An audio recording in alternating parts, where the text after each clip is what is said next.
Welcome back to Smart Health, your guide to the future of health and wellness, where you learn all the tips and tools to create your best daily routine. Today, we're talking to my friend Amanda Goetz, a solopreneur and single mom of 3 with 5 businesses and now a fractional CMO role, all while getting into the best shape of her life. Amanda is also a former ACE certified personal trainer. In today's episode, we're going to get into all the things goal setting around health and wellness, finding more time in your day, how to avoid burnout while doing it all, and what her personal wellness routines look like. Welcome to the podcast, Amanda. I'm so excited to have you here. I'm so excited to be here. I love chatting with you. And you have such a unique journey and so many lessons learned along the way. Can you share a little bit more about how you've gotten to where you are today? Yeah, I'll try to keep this short. So I grew up in the Midwest, and I was an athlete most of my life. And I graduated early from college because I was working like 4 jobs in college and I was paying for it. And so I graduated early, moved to Chicago, and was at Ernst & Young there for a few years doing kind of financial services marketing. That took me to New York, where I decided to do a complete 180, and I managed a celebrity wedding planners brand and planned over 100 celebrity weddings over the course of a couple of years. And then that parlayed me into starting my first startup, which was a wedding tech company, where I joined an accelerator program in New York City, learned really kind of the ins and outs of building a company. I view that time as kind of my version of an MBA. I was like hands-on doing it, but learning so much. That company took me to the Knot, where I led marketing, brand and product marketing for 5 years, built up the team, led them to, we merged with our biggest competitor, became a global leader in weddings. And then COVID hit, and I was still going through my divorce when COVID hit. It wasn't finalized. And so I was already a single mom with 3 young kids. When we separated, my kids were 4, 2, and 0. And so very young, and then COVID hit. 2020 was like my year that I woke up in January and I was like, all right, this is my year. I'm going to get my life back. I'm getting through the divorce. And then the world shut down. So shortly after we made the decision to leave New York City and kind of hunker down, I decided to launch a wellness company because I saw a lot of my friends, specifically moms, really struggling to make space for themselves in their day, and they were drinking a lot more alcohol. And for me, alcohol's never been a big part of my life, but I did notice that when I was going through a stressful divorce, every time I would drink alcohol, the next day it was almost like 1-to-1. I would have an anxiety attack. Something would rev me up to the point where I couldn't get myself back down. And once I started to cut that out and started using, more functional based products. And so I started a company from my garage, a wellness company. And I know you and I remember we like had lunch in Miami back, like, gosh, that seems years ago.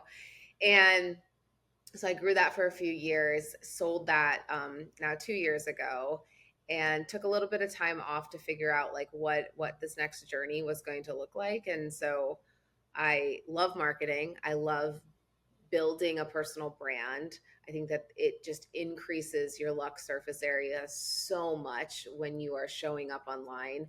My platforms are all Twitter and LinkedIn. I'm not, big on Instagram or TikTok. I need to learn from you on all of those things. Not big yet. And so I decided to share everything I've learned from being a marketer for 20 years and building brands with people who were trying to do it and do it for themselves. And so I started a community. I started a newsletter, and then I took on a fractional CMO role because it was just an opportunity. Like it's a super cool company. And so, yeah, that's where I'm at. That's kind of the whole journey to where I am now in Miami, where it's 90 degrees and I love it. And in the background of doing all of that, single mom, doing all of those roles, you still stayed on top of your health and wellness. Tell me a little bit more about how you managed to fit that all in and what your goals look like right now. I think when you're an athlete your whole life, health and wellness is part of your DNA. When I don't expend energy or feel like I'm competing or even just competing against myself, like when I go onto a treadmill workout, I have like goals in my mind of who I'm competing against, or I'm like looking at the person next to me and I'm like, I got to run faster. Like I have this kind of DNA inside of me. So that is kind of the through line of all stressful periods, is that I can directly see the correlation of when I don't prioritize health and wellness, how unable I am to manage everything else. I find that I am shorter in temperament with my kids or my partner, or just in work I can't focus as well. And so when you align something, they teach you this in behavioral, it's like behavioral change management, teaching people how to really embrace change. Aligning it with your identity is a huge part of sticking to habits. And so how we talk to ourselves is really, really critical. And so by me even just using the terms like I'm an athlete, like I think about that. I now think about going to the gym as part of who I am. And that's why it's really, really important for you, if you're struggling with this, to really like think about it as an identity and even take on that identity. Like I am a healthy person. I am someone who cares about my health. I care about my cortisol levels. I care about my energy and this. And once you start really internalizing that, maintaining that consistency actually does become easier. What are some ways that you've figured out to kind of maintain that consistency other than making it part of your identity? It has to be at the same time every day, because if I don't hold it sacred in my calendar, no one else will. And so I have a very strict routine of 7 to 8 is kid time. Like I'm getting them out the door. And then 2 days a week at 8:30, I'm with my trainer. But the other days I just go to the gym. I drop them off and I just go to the gym. And it just becomes second nature. The Power of Habit, if you haven't read that book, it's like a book that helped me as a marketer, but also just helped me think about these things. The more you can create something where you're on autopilot and you don't have to expend any decision energy to make it, the easier it is. So, and also the earlier in your day you can get your workout in, because decision fatigue happens. And I just think of decisions as this, like I have a little pile of them and all day they just keep getting depleted. And by the end of the day, that's why I try to eat super healthy breakfast and lunch, because I know if it's a crazy night with the kids and I'm running them to swim and the chances of me eating Uber Eats something probably not the healthiest, like, is high. But if I've eaten good for breakfast and lunch, I don't shame myself. I'm just like that. I built that in, but I know my pile keeps depleting. So every day I have blocked from 8 to 10 a.m. That is my sacred time for me to move my body. And some days that's just, I'm going to walk to a coffee shop, get a coffee and go on a 10,000 step walk and get home and get back online. But I need to keep that consistency. So it sounds like automation, calendaring, and making sure that you're making the choices earlier in the day, because decision fatigue is real. And funny enough, I wrote my next week's newsletter this morning on decision fatigue. So there's a lot of habits that I've developed as well around making better decisions and better choices throughout your day. When it comes to your workouts, you mentioned you do a lot of different things. Are you someone who likes to strength train, or are you more on the workout classes, or do you mostly do walking? What does that look like for you?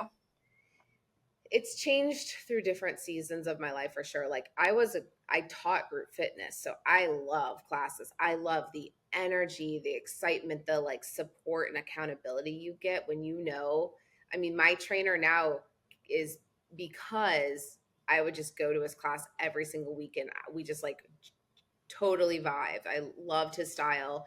He was a former athlete. I loved how he trained.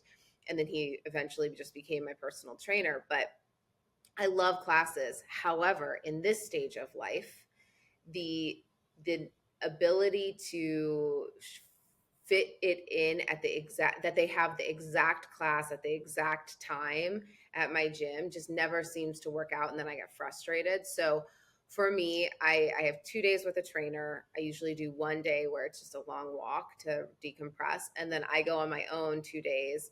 And those days I do this, I've always done the same treadmill workout, and I'm happy to share it. It's so you're on the treadmill for 30 minutes.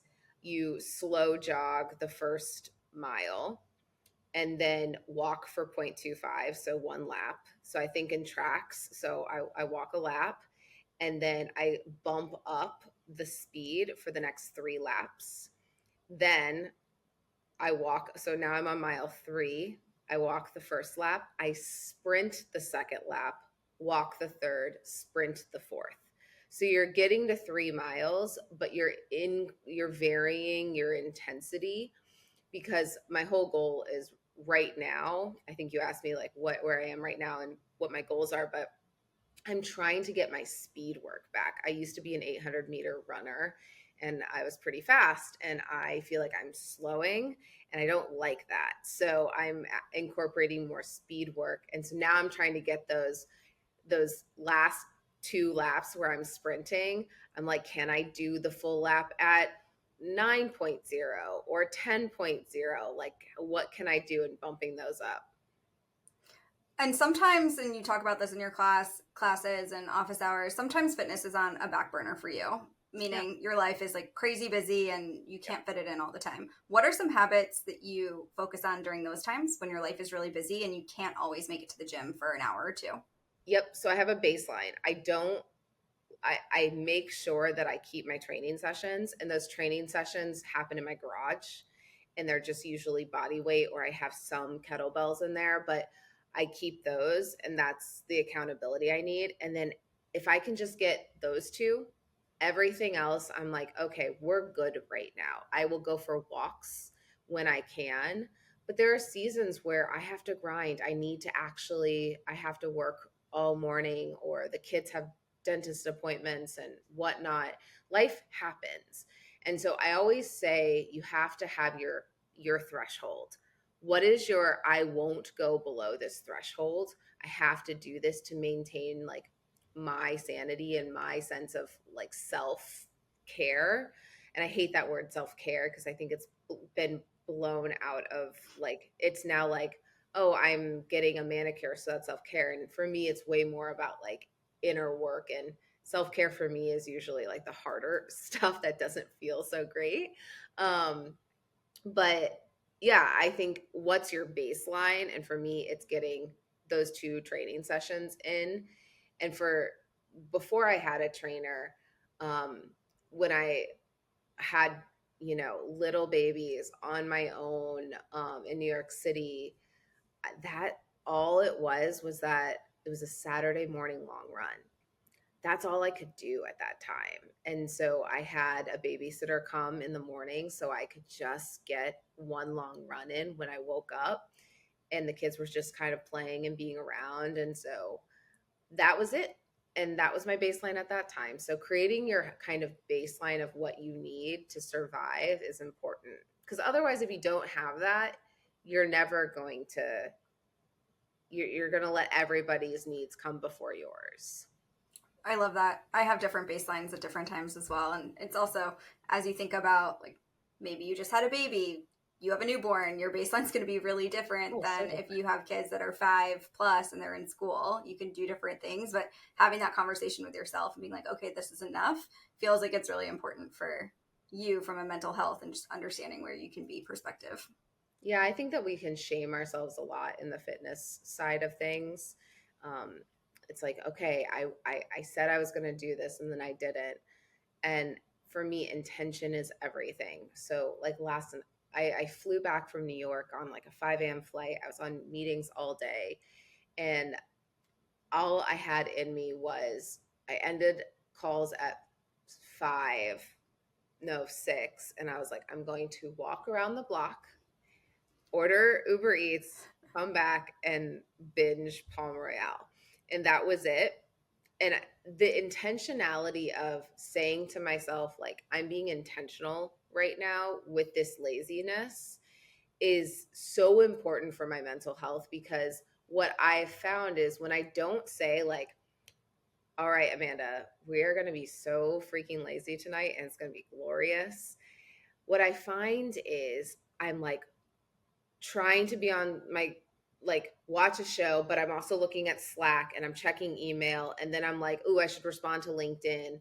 But when I sit down and say, nope, this is like my lazy time and I need this for myself, and I block out the rest of the world, I wake up the next day and I feel like ready to go. I don't feel like I half-assed the recharging part.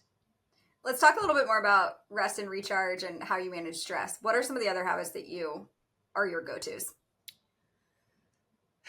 I've worked with a cognitive behavioral therapist now for a few years, and she talks a lot about grounding exercises. Like when I start to feel, because I have general anxiety during my divorce that spiked for sure, and I was taking, I was put on not everyday medicine, but for like, if you were starting to feel an anxiety attack, take this thing. And I share that because one, when I got prescribed that, I felt so much shame. I was like, I can't handle it on my own. And then two, it wasn't a forever thing. Once I learned all these other tools, when I start to feel a rush of anxiety that like could turn into a panic attack, I've got more tools in my toolkit to be able to handle it. So she does a lot of getting out of your head and getting into your body. And so, like, what do you see? And like tracing, find like 5 circles and trace them with your eyes, and ways to just get your brain off of the things. That's one. And then the second thing, and look, this is mildly controversial, but I believe in kind of the power of alternative forms of medicine, is I worked for a ketamine therapy company, and I was the CMO actually. And for me, I don't touch drugs. Like even NyQuil makes me feel weird. Like I have such a sensitive system. And so I was terrified, and I ended up doing 2, like 6 months apart, I did 2 doses, super low dose in my home with a friend, making sure I was okay. And crazy enough, like once you understand the science of it, it's increasing the number of serotonin receptors in your brain. It's not actually touching your serotonin levels. And it was wild. It literally, like, for 4 months, I was like, wait, is this what like a calm brain feels like? And it's wild. I mean, I've heard people say this with like ADHD medicine. They're like, wait, I can like quiet it. And so they're like, I share all of this as just to say, like, you have to figure out what works for you. And I think health is so personal, and social media has led us to believe there's like, Huberman tells us to do this, so it must be this. I didn't get my sunlight in 30 minutes, like I'm screwed. So I've done a lot of exploration of what works for me. And so I'm sharing what has worked for me, but it may not work for someone else, and that's totally okay. But though, like, working through the grounding exercises to help my brain. And then the last piece of this is not running my car into the ground. Like, I know where I need to pull over and have a rest stop. So I have this framework that I use. I call it the 2-1 cycle.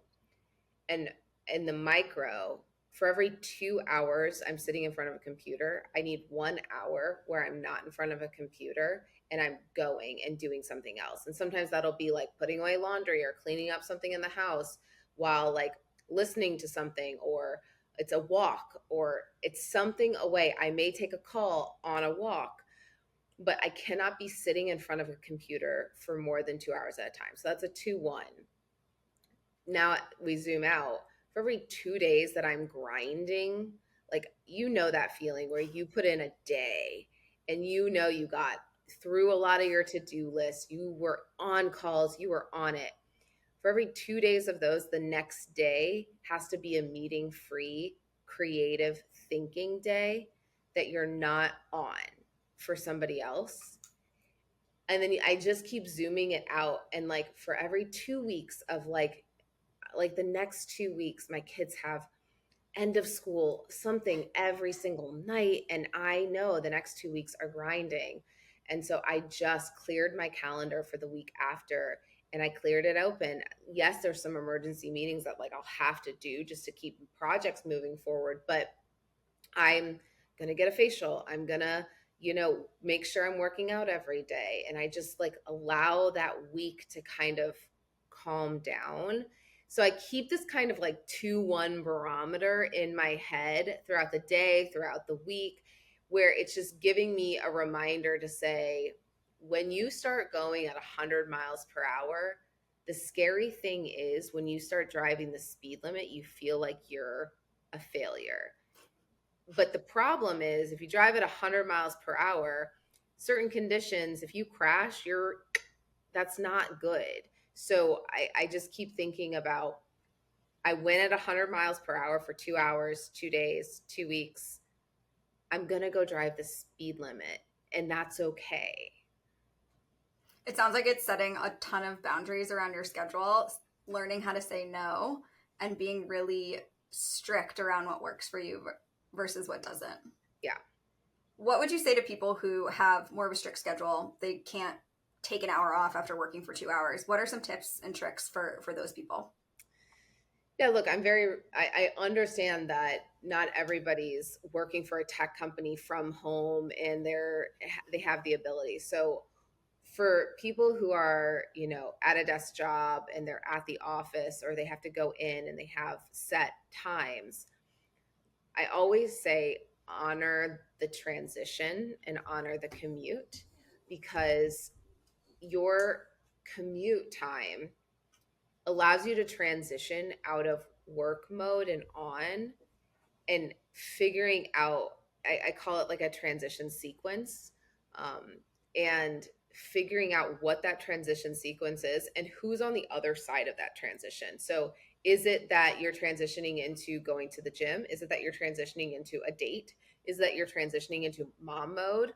What does that transition sequence need to be so that you can get out of work mode and into whatever mode you're going into? And for me, I talk a lot about the commute bath, but like when I come home, if I have to switch into mom mode after a long day of meetings, or after a long day, or even like switching into partner mode, I need to like go shut off the world, scroll TikTok in a bathtub for like 30 minutes. And then I come out and it's like I'm a noodle and I just softened, because when I'm in work mode, I'm super like intense and on, but I don't want to be that for my partner. I don't want to be that for my kids. And so honoring the commute in life, whether that's a physical commute or one that you are making up to transition between these roles, is critical.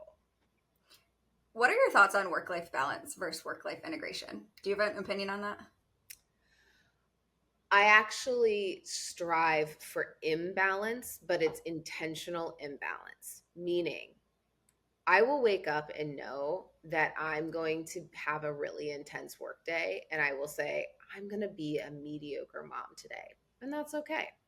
And then there are days where I look at my calendar and it's lighter, and I'm going to pick my kids up earlier from school, and I'm going to log off at 1:50 and be with them all afternoon. And I'm going to say, I'm not going to be that great of an employee or a solopreneur or whatever, but I'm going to be a great mom. And I think that intentionality has saved so much guilt. Guilt is such like an inward thing, where I've done this in a lot of coaching clients. I'll say, like, when someone starts saying, I know I should be doing this, right? I say, who's telling you that? Who said you should be doing that? And we usually trace it to something from their childhood where they felt like it wasn't good enough. They weren't enough. They had to do more. They had to earn love or earn attention. And when you start to unpack where your stuff comes from, guilt is actually something that we are bringing from our past. No one is sitting there. It's not like we have this like spectator sport of our lives being like, well, you should be way more present with your kids right now. Like, no one's there. Like, no one's telling us that. We feel it. And so, if you can intentionally say, you know what, I've had a really long day. I don't have it tonight. I'm going to show up tomorrow for my kids. Tonight, I'm going to put on a Netflix show and we're going to veg out. And that's all I got in me. That's okay because you're being intentional about it. And so I always just say, like, who's watching? Like, who is this imaginary person saying you should be working harder? You should push for another hour on email because, you should. And I'm like, who's telling you that? So much guilt when it's like all of the things. I think about all of those things all of the time. I've also been working, I guess, nonstop for 5.5 years and haven't taken a single day off. So the 2-1 thing I think is so important to kind of think about. A lot of what you're talking about and a lot of the tips you're sharing are kind of this anti-hustle culture. So you and I, other people grew up in this world where, all right, we're gonna go get it. We're gonna go get the job, get the title, get the money, get everything, and work constantly. And this is a lot of kind of the opposite of that. Avoiding burnout, trying to figure out how to live a more intentional life. What are some of the other tips or tricks or things that you can share to help people move from that constant getting to a more life with other parts of your life? So burnout is caused by like the sheer amount of inputs that we have in our lives and how thin we are spread. But it's also, and something we don't talk about with burnout as much, it's when we don't feel in alignment with where we're supposed to be and who we're supposed to be. And that's the part that's like the one that we don't check because we're just like, oh no, I just, was on my screen more, or I had so many calls today, or I just am working too much. And so I always want to stop and I take people through a values exercise. And I know we've done it in office hours, but like the perfect day exercise, like if we fast forward your life and we could say, what's a perfect day? Like if a year from now you're going to wake up and you're going to live the most perfect day, what does that look like? Like, where are you living? Who's around? What do you do? How do you spend your time? What does a perfect day look like? And I remember I did this with a group of women. It was a group of founders, like very well-known founders and investors. We were in Tulum, very like, spiritual, like we're on the beach. Let's do this exercise. It was funny. I was in it. I was building House of Wise. I was really, really grinding and I was feeling burnout. In fact, I had 2 panic attacks, like the couple months leading up to that. Like I was in the emergency room and I was like, what is happening? And my perfect day when I did the exercise, I realized I was with friends. I was working out. I was doing a little work, but I was with my kids. I had a party that night. It was like a lot of community and people. And when we came to, the woman next to me, she is this incredible founder, and she was like, I woke up, I was on the Today Show, my cover of Forbes was launching, and she had all of these moments which probably 2 years prior that would have been my perfect day as well. But at that moment I was feeling burnout because I was out of alignment. And so by doing that exercise, I actually realized, and that was actually the first domino that led me to sell the company way earlier than I thought I was ever going to. But I realized that I was experiencing a lot of burnout because I wasn't living the life that I wanted in this next season. I wanted more stability. I wanted more peace, and I wanted more people and relationships and community. And the funny thing is, that was over 2 years ago. Fast forward, I did that exercise recently, and now I'm like, my perfect day is like, I wake up, I'm doing, Good Morning America for my book. I'm on a book tour. My kids are with me. I'm speaking at a big event. Like, life ebbs and flows. And I think we feel so much shame because of like girl boss programming of like, you have to be pushing all the time. And I think I'm just honoring the like ebbs and flows of the career and checking in. So I would encourage someone to say, like, am I living in alignment with what a perfect day looks like right now for this season of life? And if you're not, what steps do you need to take to start to get closer to it? And the point there too is like seasons change. What you Exactly. wanted 5 years ago might not be what's in alignment for you right now, and what you might want to be doing in 5 years might change, especially as we think about going from like our 20s to times with kids to kids growing up to like 30s, 40s, and beyond. Life around us changes so much that what we actually want to be doing is really could be very different, or it could be the same. Just depends. Exactly. Of everything that you kind of talked about today, or other things that you haven't, what is the one habit, tool, tip that you cannot live without when it comes to living a life without burnout that's still focusing on health and wellness?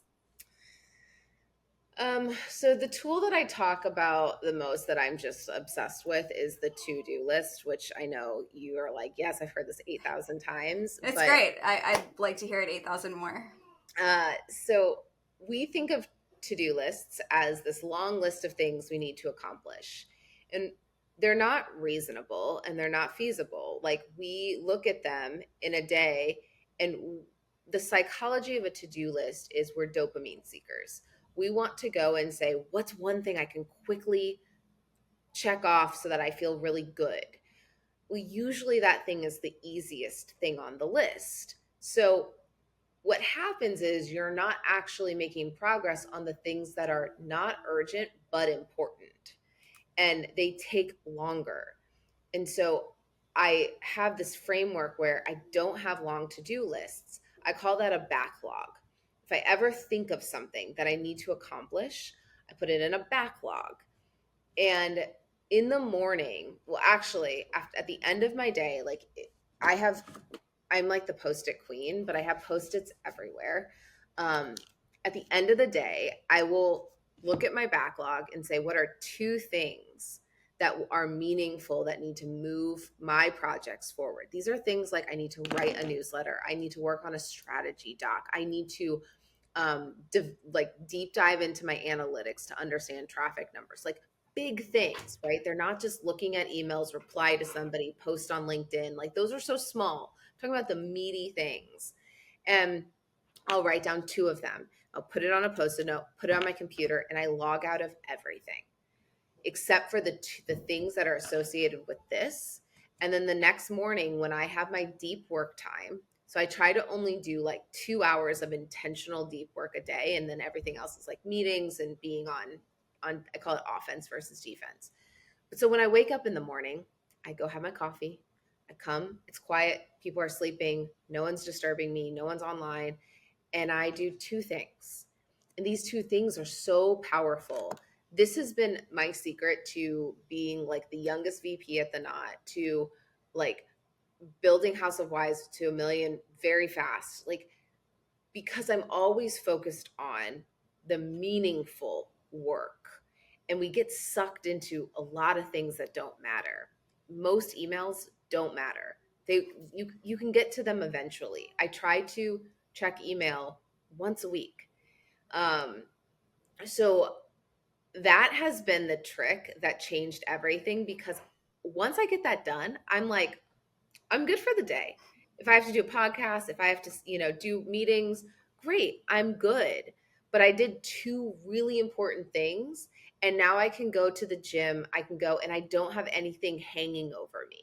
So that's like the one that I would leave everybody with.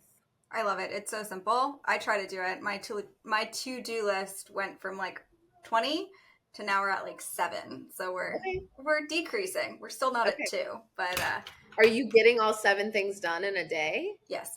Okay, so then I'm insane, but yes, I am. I know. But I don't.